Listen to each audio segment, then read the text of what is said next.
අද දින මහජන උපයෝගිතා කොමිසම මේ රටේ විදුලි පාරිභෝගික ජනතාව ගැන හිතලා ලක්ෂ 220ක්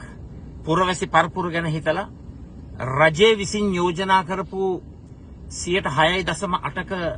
විදුලි බිල වැඩි කිරීම ප්‍රතික්ෂේප කරලා තිබෙනවා. ඒ පිළිබඳව අපගේ ස්තුතිය සහ ප්‍රණාමය මහජන උපයෝගිතා කොමිසමට රටේ ජනතාව වෙනුවෙන්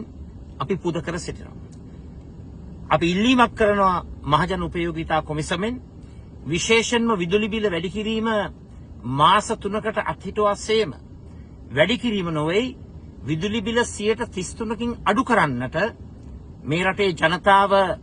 ජනවරම් 3ක් ලබා දීලා තිබෙනවා. ජනාධිපතිවරණයේදීත් මහමැතිවරණයේදීත් පළාත් පාලන මැතිවරණයේදීත් වර්තමාන ජනාධිපතිවරයා බොහොම පැහැදිලිව ප්‍රකාශ කරා 9000 බිල 6000 කරනවායි කියලා 3000 බිල 2000 කරනවායි කියලා 33කින් අඩු කරනවා කියපු විදුලි බිල එසේ අඩු කරන්නට අවශ්‍ය යෝජනා ටික මුදල් අමාත්‍යාංශයෙන්ුත් විදුලි බල මණ්ඩලයෙන්ුත් ලබාගෙන අන්න ඒ විදුලි බිල අඩු කිරීම ඉදිරි දින කිහිපය තුළ ක්‍රියාත්මක කිරීම රටේ ජනතාවගේ පැතුමයි විදුලි පාරිභෝගිකයාගේ පැතුමයි සමස්ත පුරවැසි පරපුරේ පැතුමයි කියන එක මේ අවස්ථාවේ කියන්නට කැමතියි. ඒ නිසා නැවතත් මහජන උපයෝගිතා කොමිසමට මේ රටේ පුරවැසි පරපුර වෙනුවෙන්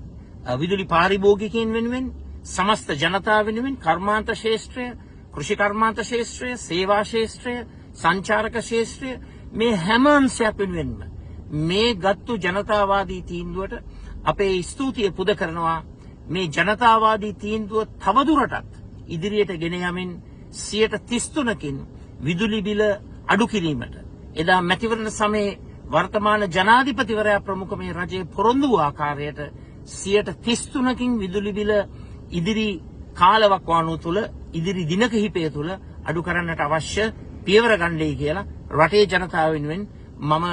ඉල්ලීමක් කරනවා.